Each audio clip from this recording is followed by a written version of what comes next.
এই মুহূর্তে সবচেয়ে বড় খবর, শামসেরগঞ্জের ধুলিয়ানে দেখা গেল হিন্দু মুসলিমের সম্প্রীতির চিত্র। এক শ্রেণীর মেন স্ট্রিম মিডিয়ার মুখোশ উন্মোচন। আপনারা ভিডিওতে দেখতে পাচ্ছেন কিভাবে উভয় সম্প্রদায়ের মানুষ একসঙ্গে বসে বিড়ি বাঁধা সহ খেলাধুলা দৈনন্দিন জীবনের মতোই করছেন। জন্মগতভাবে এখানে কেউ 60 বছর তো কেউ 20, 30, 40 বছর ধরে এভাবে কাঁধে কাঁধ মিলিয়ে বসবাস করছেন। বাড়ি ঘর ছেড়ে আমাদের যেতে হয়নি, আমাদের বুকে জড়িয়ে ধরে রেখেছে। যেভাবে আমাদের ধর্মীয় উৎসবে আমরা একে অপরের সামিল হয়ে আনন্দ করি, এইভাবে যেন আমরা সারা জীবন করে যেতে পারি। চলুন আমরা এবার শুনবো তাদের মুখ থেকেই কি বলছেন গত 11 এপ্রিলের পর থেকে ঘটে যাওয়া ঘটনা নিয়ে।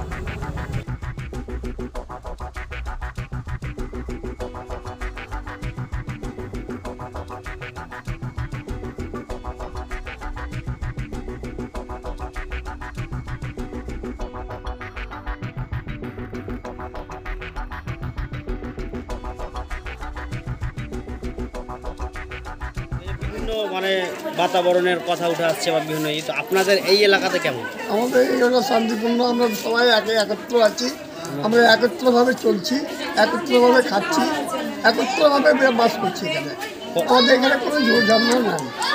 কতদিন ধরে এখানে বসবাস করেন? এখানে মোটামুটি হয়ে যায় আমাদের মোটামুটি 65-70 বছর হয়ে গেল, আমরা এইভাবেই আছি।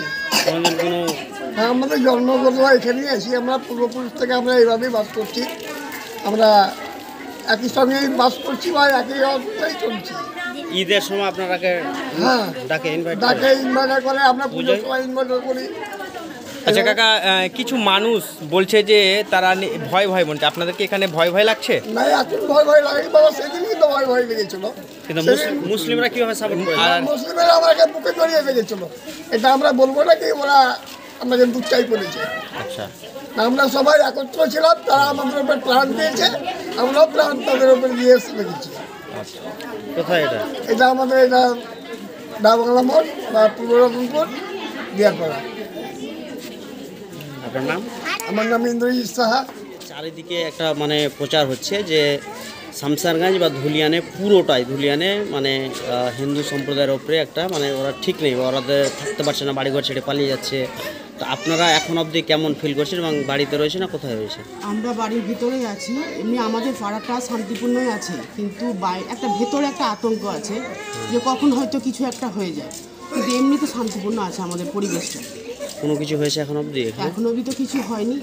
কারা আপনারা মানে কীভাবে মানে থাকছে, কাদের মুসলিমরা কি বলছে আপনাদের?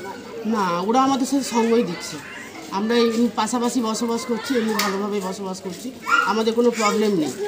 বাইরের লোক এসে অশান্তিটা বেশি বাড়াচ্ছে আমাদের। আমার বিয়ে হওয়া মোটামুটি 19-20 বছর হয়ে গেল, আমরা এখানে ভালোভাবেই আছি, এমনিতে হিন্দু মুসলিম একসাথেই বসবাস করছি, কোনো রকম কোনো প্রবলেম নেই। কেমন মানে সংখ্যায় এখানে মুসলিমরা রয়েছে?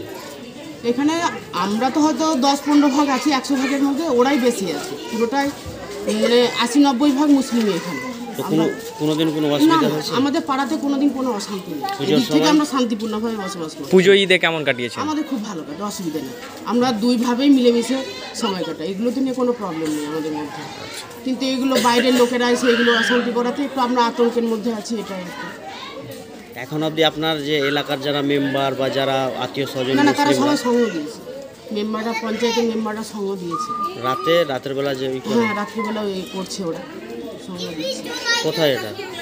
এটা রতনপুর, পূর্ব রতনপুর পড়ছে, দিয়ারপাড়া। আপনার নাম? লক্ষ্মী সাহা। বিশৃঙ্খলার খবর বা বিভিন্ন খবর উঠে আসছে, কিন্তু আপনাদের এলাকায় এখন অবধি কি? আমাদের এলাকা বা আমাদের গ্রামে এখন পর্যন্ত কোনো কিছু হয়নি। ডে 1 থেকে আমরা শান্তিতে আছি। মানে আমাদের গ্রামে অ্যাটাক করার জন্য এসেছিলো, কিন্তু আমাদের মুসলমান সম্প্রদায়ের লোকেরা আমাদের সঙ্গ দিয়েছে, ওরা ওদেরকে তাড়িয়ে দিয়েছে। আমাদের গ্রামে কোনো রকম অশান্তি চাই না, আর হতেও দেয়নি। মানে মুসলিমদের কেমন সাপোর্ট পেয়েছে? আমরা মুসলিমদের সাপোর্ট যদি না পেতাম হয়তো বা আমাদের এখানেও লুটপাট হতো। মুসলমান সম্প্রদায়ের লোক আমাদেরকে সাপোর্ট করেছে বলেই আমরা এখানে আছি। কিন্তু এক সাইডের মিডিয়াতে দেখাচ্ছে গোটা শামসেরগঞ্জ ধুলিয়ান কোনো মানে হিন্দু সম্প্রদায় থাকতে পারছে না, তারা বাইরে চলে গেছে, বা আপনারা কি বাইরে কোথায় গিয়েছিলেন? না, আমরা বাইরে কোথাও যাইনি, আমরা এখানেই আছি, আমরা শান্তিতে আছি অ্যাকচুয়ালি। কদিন ধরে এখানে বসবাস করছেন? আমাদের জন্ম এখানেই। তো কোনোদিন কোনো ঘটনা বা কিছু এখন অবধি?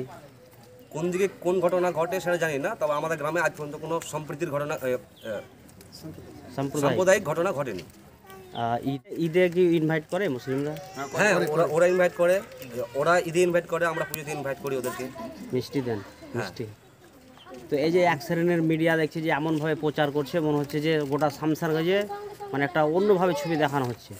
তো এইখানে কি কোনো এখন অবধি হয়তো একাংশ কিছু হয়তো হয়েছে, কিন্তু পুরো শামসারগঞ্জটাকে খারাপ চোখে দেখানো হচ্ছে, এটা কি বলবেন? না, সে শামসারগঞ্জের এই এলাকায় কোনো ঝামেলা এখন পর্যন্ত হয়নি।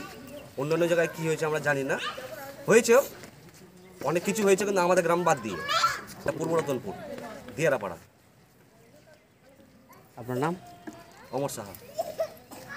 আর কেউ? বিভিন্ন বিশৃঙ্খলার বাতাবরণের ছবি সামনে এসেছে অনেক জায়গা থেকে, যদিও আপনাদের এলাকার কি মানে রয়েছে? আমাদের এলাকা খুবই ভালো, খুবই শান্ত। একটা বাতাবরণ সৃষ্টি হয়েছে ঠিকই, কিন্তু তার কোনো প্রতিচ্ছবি, তার কোনো আঁচ আমাদের এখানে পড়েনি। এবং আমরা যেরকম ছোটোবেলা থেকে যেরকম বড় হয়েছে সব, সেরকমভাবে হাতে হাত মিলিয়ে কিন্তু এরা আছে এবং এখন পর্যন্ত আছে এবং আগামী দিনেও থাকবে। এখানকার সম্প্রীতির কথা আমার কিছু বলার নেই। আপনি শুধু যদি একটু চোখ ক্যামেরাটা দেখিয়ে দিতে পারেন এদিকে ওদিকে, এরা সব সময় একই সঙ্গে এরকমভাবেই থাকে, এদের তো কোনো নেই। আচ্ছা, যে প্রশ্ন এক শ্রেণীর মিডিয়াতে দেখানো হচ্ছে যে কিছু মানুষকে নাকি বলে তাড়িয়ে দিয়েছে, ওরা আতঙ্কতে আছে, এখানে যে সমস্ত মানুষজন আছে তারা কি আতঙ্কিত আছে বাইরে, এবং এখানে দেখছে সব খেলাধুলা, তারা কি ভয় আছে এখানে? না না, আমাদের এখানে যারা বাইরের যেটা প্রচার করছে তার কথা আমরা ঠিক বলতে পারবো না, কিন্তু আমাদের এখানে খুব শান্তিতে আমরা আছি। এই জায়গায় কোনো বাতাবরণ সেরকম সৃষ্টি হয়নি যেখানে এদেরকে বা আমাদের সকলকে আতঙ্কিত হয়ে থাকতে হবে। এখন আমরা সকলেই একসঙ্গে বসে একসঙ্গে খেলাধুলা, এই যে পরিবেশটা আপনি দেখতে পাচ্ছেন, দেখলেন যেটা, সেটা কিন্তু এমনি তৈরি হবে না। এরা কিন্তু বাড়িতে ঘরের মধ্যে বসে থাকতে পারতো, কিন্তু এরা এরকমই। এবং এতগুলো বাইরে ঘটনা ঘটছে, এরা টেরই পায় না। যা ঘটেছে বাইরে হয়েছে, কি একটু আধটু হয়েছে, তার ব্যাপারটা আমরা অতটা বলতে পারবো না। আমাদের সেদিকে ভক্ষেপ নেই, আমরা আমাদের মতো করে হিন্দু মুসলমান একসঙ্গে হাতে হাত মিলিয়ে থাকছি। আমার নাম মোহাম্মদ শাহজাদা হোসেন, শিক্ষক। দিয়ারপাড়া ঢাকা বাংলার পাশে। তো এই যে এখানে এখন অবধি কোনো অপ্রীতিকর ঘটনা বা কোনো মারপিট কিছু হয়েছে এখানে? না না না, এখানে খুব ভালো আছে। আমরা হিন্দু মুসলমান সব দিন ভাই ভাই হয়ে আছি, ভাই ভাই হয়ে চলাফেরা করছি, কোনো অসুবিধা নাই। এইভাবে যেন সারা জীবন আমাদের কেটে যায়। পূজায় বা ঈদে কেমন? না না না, খুব ভালো। ওরা নিজে ধর্ম করছে, আমরা নিজে ধর্ম করছি, কোনো অসুবিধা নেই। ইনভাইট করে ঈদে বা পূজায় আপনারা না করেন? না, হ্যাঁ হ্যাঁ করে, ওরা খুব ইনভাইট করে। আপনারা আমরা পুজোতে? করি, ওরাও করে। পুজোতে ওরা ঈদে সব খুবই ইনভাইট করে। তো যারা হয়তো এমন এক শ্রেণীর মানুষ আছে যারা বিষ ছড়ায়, তাদের উদ্দেশ্যে কি বলবেন? যে যারা বিষ ছড়ায় তাদের প্রতি, তারা বাইরে থেকে হয়তো আসছে, আর এখানকার মুসলমান ভাইরা খুব ভালো, আমাদেরকে বলছে তোমাদের কোনো অসুবিধা নাই, আমরা সবসময় আছি, পাশে থাকে, ওরা সবসময় সহযোগিতা করে, কোনো অসুবিধা নেই আমাদের। এই যে আপনি বলছেন, এটা কি আপনাকে চাপ দিয়ে বলাচ্ছে কি? না না, কোনো চাপ নেই, আমরা সব দিন ভালোভাবে এইভাবেই থাকছি, এইভাবেই থাকছি, কোনো চাপ নেই। কোথায় এটা বললেন? রতনপুর এলাকা? এটা রতনপুর দিয়ারপাড়া। কি নাম আপনার? বিনা দাস। তা বলুন, ছড়ানো হচ্ছে, তো এই গ্রামের বাস্তবতা কি? এই গ্রামে আমরা শান্তিপূর্ণভাবেই আছি, এখানে কোনো রকম ঝামেলা বা এরকম কিছু হয়নি। তো আশা করি মানুষ আতঙ্ক হচ্ছে, গ্রামবাসী আতঙ্ক হচ্ছে, এইভাবে আমরা এটা জিনিসটাকে শান্তিপূর্ণভাবে শান্তিপূর্ণ চাইছি। তো এখানে কদিন ধরে আপনারা বসবাস করেন এবং কোনোদিন কোনো এরকম কোনো? আমি তো জন্মের পর থেকে এখানেই আছি। বাচ্চারা সব এখানে? হ্যাঁ, এখানে সবাই এখানে জন্ম সবার, মানে একে অপরে আপনার আত্মীয় স্বজনের মতো করে মনে হয় যে এখানে হিন্দু মুসলমান মনে হয়? কোনো অসুবিধা নেই আমাদের এখানে, মনে হয় না এখানে? ছোট থেকে এরকম দেখে আসছি যে হিন্দু মুসলমান সবাই একসঙ্গেই বসবাস করছে, আমাদেরও খুব কোনো অসুবিধা হয় না যে হিন্দু মুসলমান বলে কোনো কিছু আলাদাভাবে এই যখন ঘটনাগুলো ঘটে বা বিভিন্ন জায়গা থেকে যখন বাতাবরণ সৃষ্টি হয়, তখন এই গ্রামের মুসলিমরা কিভাবে মানে পাশে ছিল? আমাদের পাশে সবসময় পাশে আছে ওরা, কোনো সময় সবসময় সহযোগিতার হাত ওরা বাড়িয়ে দিয়েছে, যে কিছু হবে না বলে, যে আপনাদেরকে ভয় করার কোনো চিন্তাই দেয়নি আমাদেরকে, যে ওরা সবসময় আমাদের হাত বাড়িয়ে দিয়েছে যে আমরা আছি। আপনার নাম? আপনার নাম কি? বাবার নাম নবকুমার শাহ। আপনার নাম? আমার নাম সুমিতা শাহ।